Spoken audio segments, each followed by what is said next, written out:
हैं, किसी आफत में किसी मुसीबत की वजह से सबके सब खत्म हो गए, मर चुके हैं, सारी बस्ती उजड़ गई। तो उन्होंने अल्लाह से कहा कि अल्लाह आप इनको कैसे जिंदा करते हैं?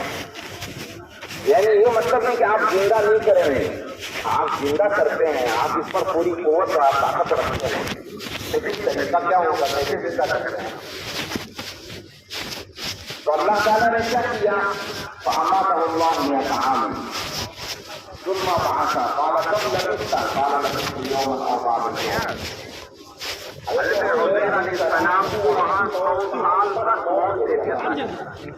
वहीं उसी जगह पर 100 साल तक। उसके बाद उठाया और पूछा कि कितना यहाँ ठहरे थे तुम? सोन देख लेंगे किसी का है घर पर। कब लगा? उन्होंने कहा कि नबी बैग रखता नहीं है, 5 बैग रखता लेंगे या उससे भी कम 5 पढ़ लेंगे सोन में। कल आए थे, आज हो सकता है नहीं रहता वहाँ पूरा हमारा अल्लाह ने कहा कि नहीं, तुमने 100 साल यहाँ पर आ गए। नबी समिया कहा 100 साल तो यहाँ ठहरे रहे, मौत दे दी अल्लाह ने 100 साल। उसकी खुद रात को निशानी बनाया कि देखो हमारी कुदरत की निशानी, ये तुम्हारे जिस्म को हमने सही तालीम रखा है 100 साल तक, उसे गलने और सड़ने जैसे से वैसे ही उनका जिस्म है। तो इसलिए उन्होंने ये सोचा कि कल आया था आज उठाओ, या सुबह आया था अब शाम को उठाओ। अगर दूसरी निशानी अल्लाह ने दिखाई,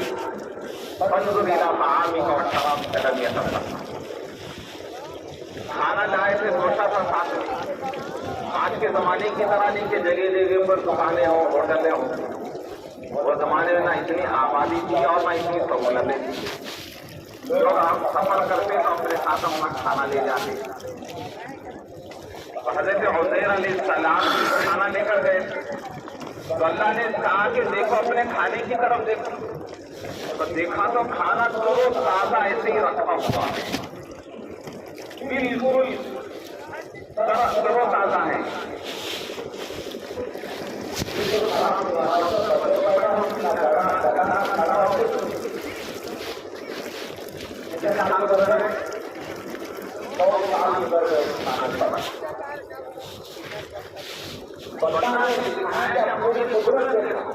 हर चीज मेरे हुक्म के ताबे होती है। मैंने इस खाने को हुक्म दिया कि खराब नहीं होना है, तो वो ऐसे ही रहा जैसे बना हुआ था। उसमें थोड़ी सी तब्दीली नहीं आई।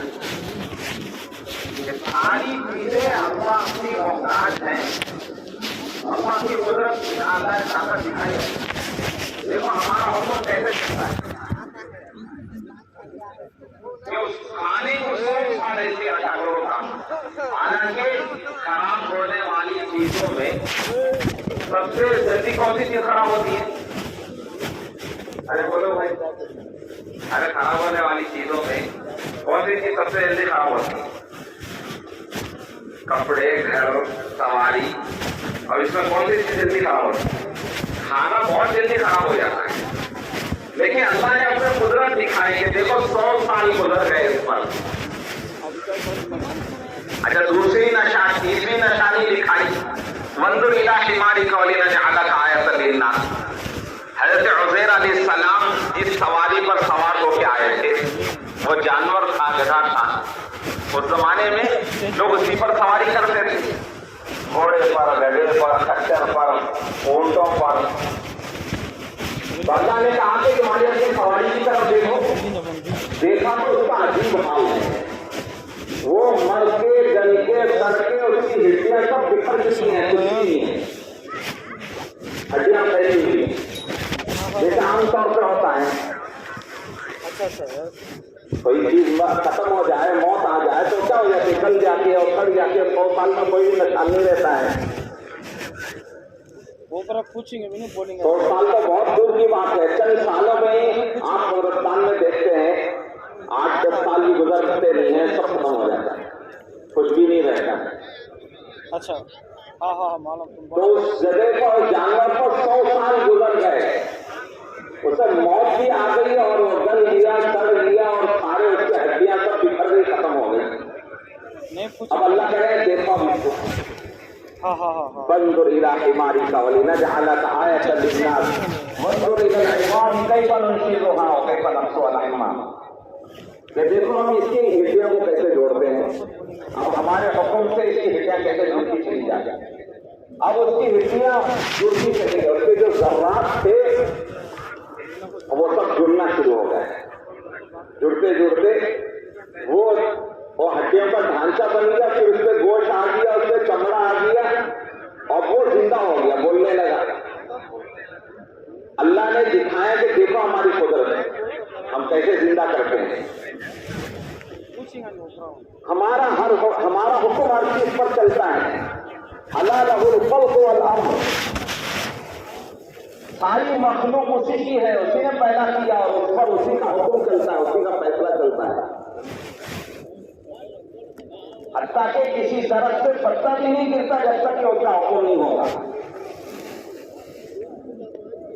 तो दुनिया में जो कुछ होता है वो अल्लाह के हुक्म से होता है और अल्लाह के फैसले से होता है।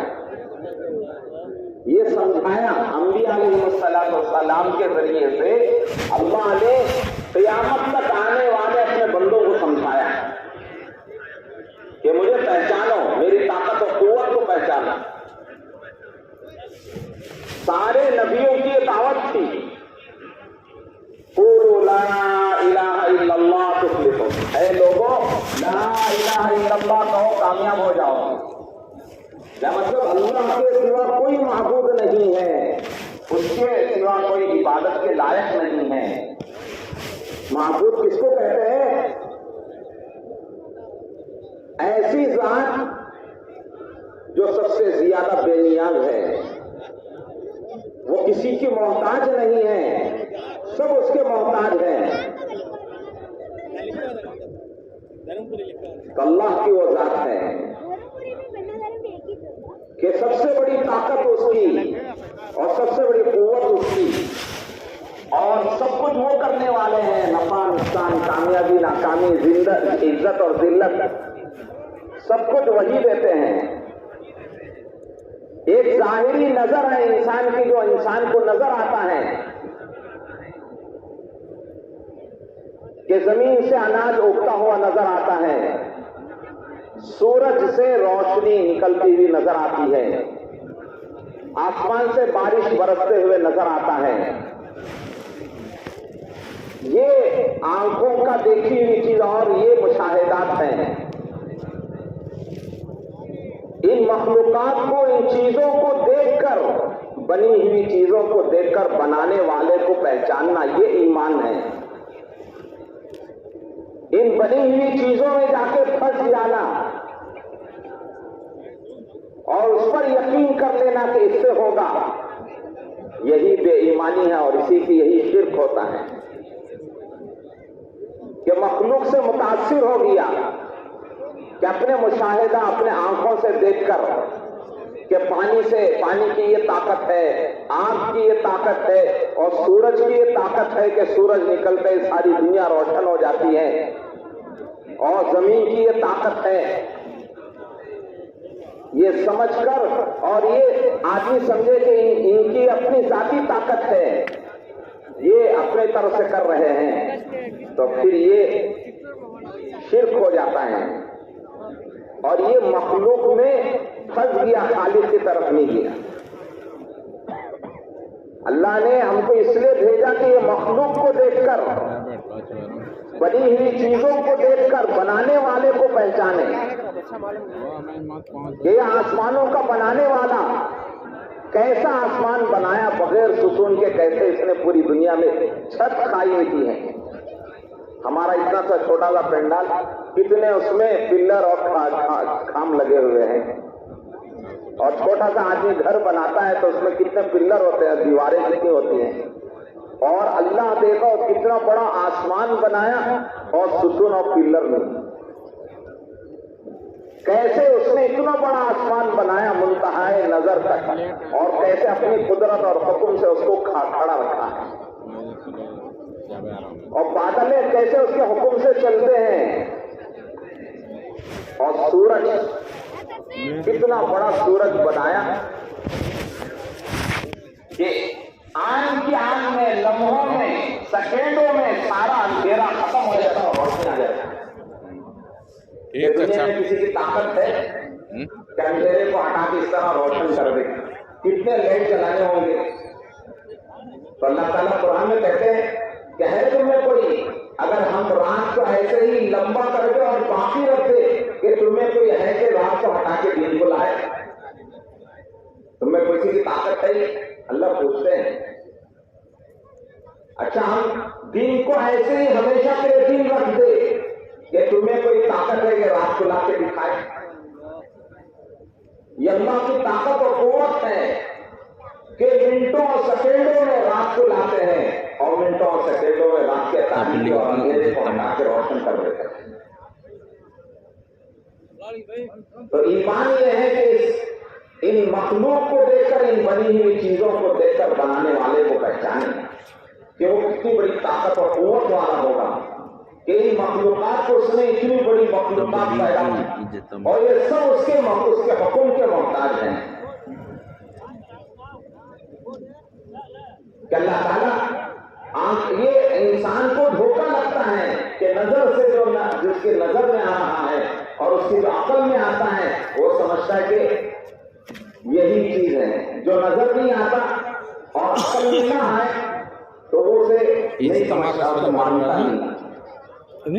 इज्तिमा को स्पेलिंग बराबर होगा। तो फरमाया कि ये आम का धोखा है और अकल का धोखा है।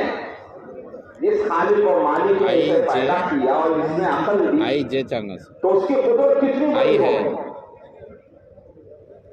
इसलिए कि बहुत सी चीजें ऐसी हैं जो इंसान को नजर नहीं आती लेकिन मौजूद है दुनिया में।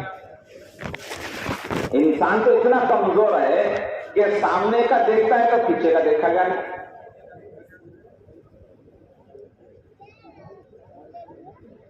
हवा चलती है तो हवा नजर नहीं आती, सर्दी आती है तो सर्दी आदमी देख नहीं सकता, गर्मी आती है तो गर्मी नजर नहीं आती, खुशबू लगाए तो खुशबू तो महसूस होगी लेकिन नजर नहीं आती, बदबू आती है तो बदबू का नजर नहीं आती लेकिन बदबू आदमी महसूस करता है। कृष्णगिरी। तो अगर आदमी आंख से देखी हुई चीज को ही मानता है तो ये कैसे मानेगा? इसको कैसे तस्लीम कर लिया? तो अकल में जो आती है उसी को मानता है, तो बहुत सी चीजें अकल में नहीं आती। सब घचित था कि नहीं है सब आज सर में दर्द हो रहा है और दर्द दिखाए कहाँ हो रहा है, कैसे हो रहा है। पेट में दर्द हो रहा है तो दर्द दिखाए, पाँव में दर्द है तो दिखाए कहाँ से दर्द हो रहा है, दिखा सकता है। डॉक्टर साहब ने कहा कि शुगर बहुत बढ़ गई है, 1 स्पून शुगर निकाल के दिखाए, कहाँ है शुगर। नमक बढ़ रही है तो नमक 1 स्पून निकाल के दिखाए।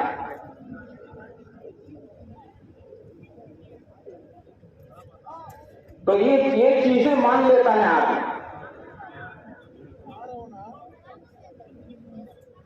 तो इससे आगे ईमान है। माई दालिया स्टैग मेरे अल्लाह ने कुरान में इसको बयान माई किया। दालिया स्टैग मंजे चाहता। सूरह फातिहा के बाद सबसे पहली सूरत अलिफ लाम मीम ज़ालिकल किताबु ला रैब फीह हुदन लिल मुत्तकीन। ये वो किताब है जिसमें रत्ती बराबर भी शक व शुबा नहीं है। ये मुत्तकियों के लिए हिदायत की किताब है, सही रास्ता दिखाने वाली है। और मुत्तकी कौन है? अल्लज़ीना युमिनूना बिल गैब। सबसे पहली सिफत बयान की जो गायब पर यकीन करने वाले, ईमान रखने वाले। बच्चे ये कीड़ा है क्या? कि अल्लाह और उसके रसूल ने बहुत सी बातें की खबर दी जो हमको नजर नहीं आता, हमने देखा नहीं, लेकिन अल्लाह और उसके रसूल की बातों पर यकीन करें, ये ईमान होता है।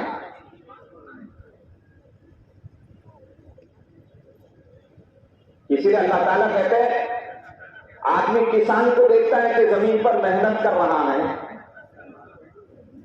तो वो अनाज उगा सकता है। अल्लाह ताला पूछते हैं अतज़रऊना अम नहनु ज़ारिऊन, आंख से तो एक चीज नजर आ रही है लेकिन करने वाली जात सामने नजर नहीं आ रही। तो इसलिए अल्लाह पूछते हैं अतज़रऊना, क्या तुम खेती उगाते हो? क्या हम नहनु ज़ारिऊन, या हम उगाने वाले? बोलो कौन उगाएगा? है किसी की ताकत वो? बस दुनिया में सारी दुनिया के इंसान और जिन्नात और सारी दुनिया की हुकूमतें सब मिलकर भी एक दाना गेहूं का, चावल का, रागी का बना सकता है कोई? कोई नहीं पैदा कर सकता। पूछते हैं अतज़रऊना, क्या तुम ये उगा सकते हो, बना सकते हो? अतख़्लुक़ूना अम नहनुल ख़ालिक़ून, मां के पेट में बच्चे को कौन बनाता है? अरे इंसान तो इतना कमजोर है, किसी चीज को बनाना चाहे तो सबसे पहले उसके पास उसका नमूना और मॉडल होना चाहिए। बगैर नमूने और मॉडल के वो कोई चीज बना नहीं सकता। बना सकता है? नहीं बना सकता। और कोई चीज बनाएगा तो उसके बिल्कुल सामने होना चाहिए और रोशनी में होना चाहिए। लेकिन अल्लाह ने इंसान को बनाया, ऐसी जगह रख के बनाया कि वहां किसी का हाथ तो दूर की बात है, निकाह भी नहीं जा सकता। अब वो नापाक पानी के कतरे को कितना हसीन और खूबसूरत शक्ल देके बनाते हैं। खूबसूरत आंख बना दी, नाक बना दी, कान बना दिए, होंठ बना दी, चेहरा बना दिया, हाथ बनाए, पैर बनाए। अल्लाह ताला पूछा तख़्लुक़ूना, तुम बना सकते हो? क्या तुम बनाते हो? बताओ। अब नहनुल ख़ालिक़ून, या हम बनाने वाले हैं, पैदा करने वाले। क्या उस जात को पहचानो? अंज़लतुम अम नहनुल मुनज़िलून, बारिश तुम बरसा सकते हो? क्या अल्लाह ताला बरसाने वाले हैं? अगर अल्लाह ताला आसमान से बारिश ना बरसाए और जमीन का पानी सुखा दे तो है दुनिया में किसी की ताकत को पानी बना के दिखा दे? सारी दुनिया के इंसान और जिन्नात और सारी मखलूक और सारी हुकूमतें मिल जाए, पानी का एक कतरा बना दे? नहीं बना सकते। एक दाना नहीं बना सकते। एक हरा भरा पत्ता खुशबूदार बढ़ने वाला कोथिमीर और पुदीने का पत्ता बना सकते? नहीं बना सकते। तो अल्लाह अपना तारुफ कराते हैं कि बताओ कौन करने वाला है, कि तुमको उसने पैदा किया और मौत देते हैं, फिर दोबारा जिंदा करते हैं। अब आदमी अकल की वजह से उसका इनकार कर देता है कि अल्लाह दोबारा कैसे जिंदा करना? अरे जैसे आज वो पैदा किए, कल की वो पैदा करेंगे। स्टेटस डालता नहीं ना, इसलिए अल्लाह की ये सिफत है बदीउस समावाति वल अर्ज़। उन्होंने बगैर किसी नमूने और मॉडल के आसमानों को बनाया, जमीनों को बनाया, मखलूक़ात को बनाया। उनके सामने कोई मॉडल और मिसाल नहीं थी। जब कोई चीज थी ही नहीं थी, उन्होंने उसको पैदा किया है, तो वो खत्म हो जाए तो दोबारा पैदा करने क्या मुश्किल होगी? ये तो इंसान की बस, इंसान भी किसी चीज को पहले बना लेता है तो फिर दोबारा उसके लिए बनाना कोई मुश्किल है? अल्लाह की जात तो वो है जो बगैर किसी मिसाल और नमूना और मॉडल के उन्होंने सारी मखलूक़ात को पैदा किया, तो ये मिट जाए और खत्म हो जाए तो फिर दोबारा उनके लिए बनाना क्या मुश्किल है? इंसान को दोबारा पैदा करना क्या मुश्किल है? आज भी इंसान ये समझता है कि वो पानी में बह के खत्म हो गया, उसके रेजे रेजे अलग हो गए, जानवर ने खा लिया और मिट्टी ने खा के उसके सारे आज़ा और ज़र्रात फैल गए और जलाकर उसकी राख ऑडियो रिकॉर्ड उड़ा दी गई और पानी में बहा दी गई। तो ये कैसे जमा होगा? कैसे अल्लाह उसे जिंदा करेंगे? हालांकि आज भी अल्लाह ताला इसके जिस्म को बना रहे हैं, सारी दुनिया के आज़ा को जोड़ रहे हैं, सारी दुनिया के ज़र्रात इसके जिस्म में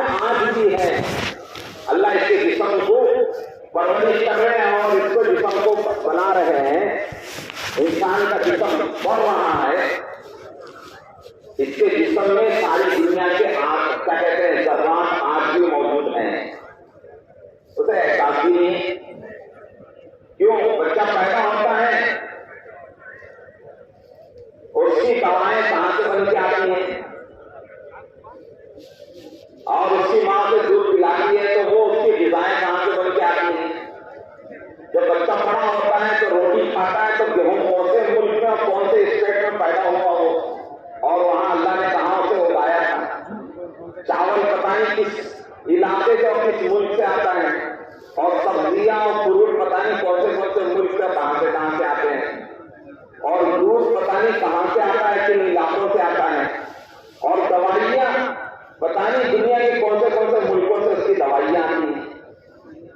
अब ये सारी ग़िज़ाएं और सब्जियां और फ्रूट और अनाज और दवाइयों से इसका एक जिस्म बन रहा है, तो इसको एहसास ही नहीं है कि सारी दुनिया के ज़र्रात इसके जिस्म में जमा हो रहे हैं। अल्लाह ने सारी दुनिया इसके अंदर जमा कर दिया है, आज एहसास नहीं है। तो अब ये मरकर खत्म हो जाए और इसलिए इसके ज़र्रात पूरी दुनिया में फैल जाए तो फिर दोबारा जमा करना क्या मुश्किल है।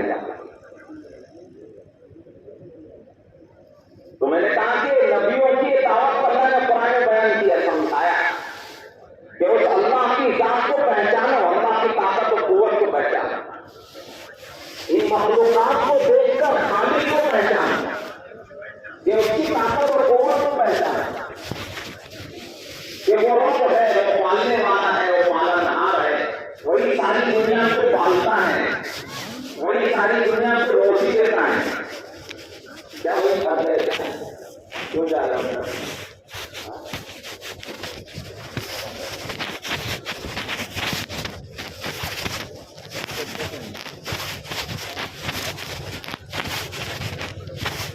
तो उस अल्लाह को पहचानना अल्लाह ने दुनिया में इसके लिए भेजा है जो अल्लाह को पहचानो। इसीलिए बच्चा पैदा होते ही सबसे पहले उसके खाने पीने से और उसकी जरूरियात से पहले उसके सीधे कान में अजान दी जाती है और बाएं कान में इकामत दी जाती है।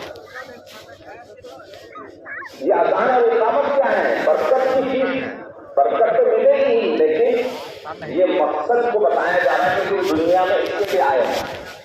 अल्लाहु अकबर, अल्लाहु अकबर, अल्लाहु अकबर, अल्लाह की बड़ाई, अल्लाह सबसे बड़े हैं, ये अपने दिल में उतारा। तो उस अल्लाह को पहचानने के लिए आए हो कि वो जात सबसे बड़ी है, उसी ने तुमको पैदा किया है और पैदा करने वाली बड़ी जात को पहचानो और दिल में उतार लो कि सबसे बड़े अल्लाह हैं। अशहदु अल्ला इलाहा इल्लल्लाह, मैं गवाही देता अल्लाह के सिवा कोई माबूद नहीं है। ये दिल में बिठा लो कि अल्लाह के सिवा दुनिया में कोई इबादत के लायक नहीं है। सब कुछ करने वाली जात एक अल्लाह की है, वही इबादत के लायक है। अशहदु अन्ना मुहम्मदर रसूलुल्लाह, मैं गवाही देता हज़रत मोहम्मद सल्लल्लाहु अलैहि वसल्लम अल्लाह के रसूल हैं। ये तुम दुनिया में आए हो नबी को पहचानने के लिए, उस पर ईमान लाने के लिए। हय्या अलल सलाह, आओ नमाज की तरफ, हय्या अलल फलाह, आओ कामयाबी इससे है। अल्लाह को पहचानने में, अल्लाह की बड़ाई को दिल में उतारने में, एक अल्लाह से होने का यकीन दिल में बिठाने में, अल्लाह के नबी के ऊपर ईमान लाने और अल्लाह के नबी की सुन्नतों में कामयाबी का यकीन दिल में बिठाने के लिए तुम दुनिया में आए। अल्लाह के अहकामात के पूरा करने में तुम्हारी कामयाबी है, आओ इस कामयाबी की तरफ। ये पैदा होते ही बताया गया कि तुम दुनिया में इसके लिए आया और फिर रोजाना 5 वक्त बुलंद आवाज से सारी इंसानियत को ये बताया जा रहा है कि देखो तुमको दुनिया में अल्लाह ने इसके लिए पैदा किया है।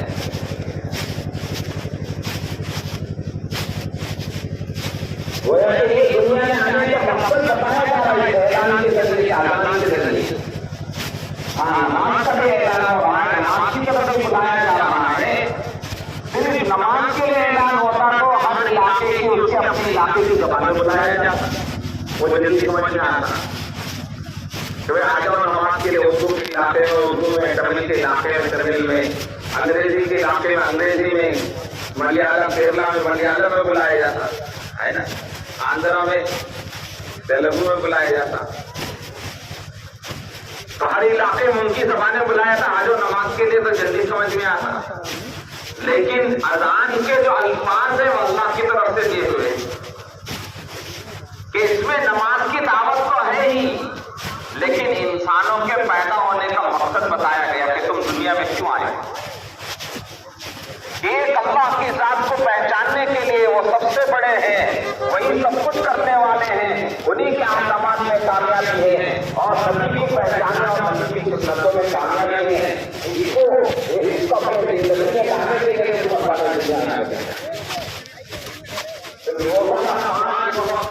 सारे लोगों को बताया जाता और फिर नमाज में बुलाकर जिंदगी सिखाई गई कि नमाज कैसे पढ़ेंगे। अल्लाह ने नमाज को बुलाया, नमाज पढ़ने का हुक्म दिया और यहाँ सिखाया कि यहाँ अपनी नहीं करनी है, दिल में जैसा है वैसे नहीं कर रहे। इसलिए हर मुसलमान जैसे ही मस्जिद में कदम रखता है उसका ये जज्बा होता है, उसका ये फिक्र होता है कि यहाँ मुझे अपनी नहीं करनी है, मेरे अपनी की चाहिए नहीं करना है, मेरे दिल में कैसा है वैसे नहीं करना है, मुझे देरी जो मालिक है वो नहीं करना है, बल्कि जो होगा जो अपना तरीका होगा मुझे उसी तरह करना है। मस्जिद में नमाज में ये सिखाया गया। फजर में बुलाया और फजर की नमाज पढ़ाया कि देखो इस तरह से जैसे तुम नमाज में अपनी जी चाही को छोड़ दिया, मन चाही को छोड़ दिया, ऐसे ही अब नमाज पढ़ के जाओ और बाहर भी यही जज्बा होना चाहिए। घर में, दुकान पर, बाजार में, हर जगह पर यही जज्बा हो कि मेरा अल्लाह क्या चाहता है, मेरे नबी का क्या हमको, मेरे नबी का क्या तरीका है। कि फजर में बुलाया और ये सिखाया भेजा जाओ, फिर जोहर में बुलाया आओ और फिर नमाज पढ़ाई जोहर की और कहा कि देखो नमाज कैसे पढ़ रहे हो। हमने जितना हुक्म किया इतना, और जो तरीका हमारे नबी ने बताया उस तरीके में नमाज पढ़ो। और यही जज्बा होता है कि मुझे उसी तरीके पर करना है जो तरीका अल्लाह के नबी ने बताया। फिर कहा जोहर के बाद फिर कहा कि जाओ दुनिया के माहौल में जाओ, घर के, बाजार के, दुकान के, इसका तैयार है कि तुम मुसलमान हो, ईमान वाले हो। ईमान वाला और मुसलमान किसे कहते हैं? एक अल्लाह की जात पर यकीन, उसके हुक्मों में कामयाबी का यकीन, नबी के तरीकों में कामयाबी का यकीन और अल्लाह और उसके रसूल की इत्तिबा और पैरवी में कामयाबी है। ये जज्बा लेकर जाओ। जैसे तुम समझते हो कि नमाज में मैं अपनी तरफ से करूंगा, नमाज कबूल नहीं होगी, इस तरह से 24 घंटे वाली जिंदगी में सिखाया। बार बार बुलाया नमाज को, आओ, जोहर में आओ, असर में आओ, मगरिब में आओ, इशा में आओ। हर नमाज में ये जज्बा बनाया कि अपनी जी चाही नहीं करना है, अपनी मनमानी नहीं करना है, अपनी चाहत यहां दुनिया में नहीं पूरी करनी है। मुसलमान और ईमान वाला उसको कहते हैं जो अपनी चाहत को छोड़ दे, अल्लाह और उसके रसूल की मंशा को देखे कि अल्लाह और उसके रसूल क्या चाहते हैं, उसको इस्लाम और दीन कहते हैं। अल्लाह ने अपने नबी को इसके लिए भेजा कि हमको जिंदगी गुजारने का वो तरीका उन्होंने सिखाया। जिस तरह वजू बनाने का तरीका सिखाया, जिस तरह गुस्ल करने का तरीका सिखाया, जिस तरह नमाज पढ़ने का तरीका सिखाया और जिस तरह रोजा रखने, ज़कात और हज देने का तरीका सिखाया, इसी तरह से पैदा होने से लेकर दुनिया से जाने तक जितने काम हम करते हैं उन सब के तरीके बताए। कहीं किसी जगह पर खाली नहीं छोड़ा। 24 घंटे वाली जिंदगी, पैदा होने से लेकर मौत तक हर अमल में अल्लाह के प्यारे नबी सल्लल्लाहु अलैहि वसल्लम का सुन्नत तरीका लेकर आना। इसी को दीन कहते हैं, इसी को इबादत कहते हैं। अल्लाह ने कहा कि हमने तुमको इसके लिए पैदा किया है, वमा खलक़तुल जिन्ना वल इंसा इल्ला लियअबुदून। हमने इंसानों और जिन्नात को अपनी इबादत के लिए पैदा किया। हमने समझा कि इबादत के माने सिर्फ नमाज है, तो क्या 24 घंटे आदमी नमाज पढ़ता रहेगा? ये आसान है? तो बहुत मुश्किल काम होगा। तो अल्लाह ने इबादत को और दीन को आसान बना दिया कि दीन पर चलने के लिए कारोबार छोड़ने की जरूरत नहीं है, फिर बच्चों को छोड़ने की जरूरत नहीं है, आबादियों को छोड़कर जंगल में जाके बैठने की जरूरत नहीं है, पहाड़ों में जाके बैठने की जरूरत नहीं है। सबके साथ रहो, जिस हाल में अल्लाह ने तुमको रखा उस हाल में रहो, वहीं अल्लाह का हुक्म पूरा करो, नबी का तरीका पूरा करो। तुम मालदार हो, मालदारी में बिल्डिंग में ही रहो, वहां अल्लाह का हुक्म पूरा करो। गरीब है तो गुर्बत ही में रहकर अल्लाह का हुक्म पूरा करो। ये नहीं कहा जाएगा कि मालदार को तो झोपड़ी में आ जाओ, गरीब बन जा, ये नहीं कहा जाएगा। गरीब से ये नहीं कहा जाएगा कि तो बिल्डिंग बना ले। जिस हाल में और जहां अल्लाह ने रखा है वहां अल्लाह का हुक्म पूरा करना, इसी को इबादत कहते हैं और दीन कहते हैं। अल्लाह ने दीन को इतना आसान बनाया है, किसी चीज को छोड़ने की जरूरत नहीं है। हाँ, सीखना पड़ेगा कि दीन किसको कहते हैं, अल्लाह के अहकामात को मालूम करना होगा कि अल्लाह ने दीन आसान बना दिया, कि अल्लाह के अहकामात में सबसे पहले नमाज है और नमाज ही में सिखाया गया कि अपनी चाहत छोड़ो, अल्लाह और उसके रसूल की इताअत करो। इसलिए ईमान की निशानी बताया नमाज।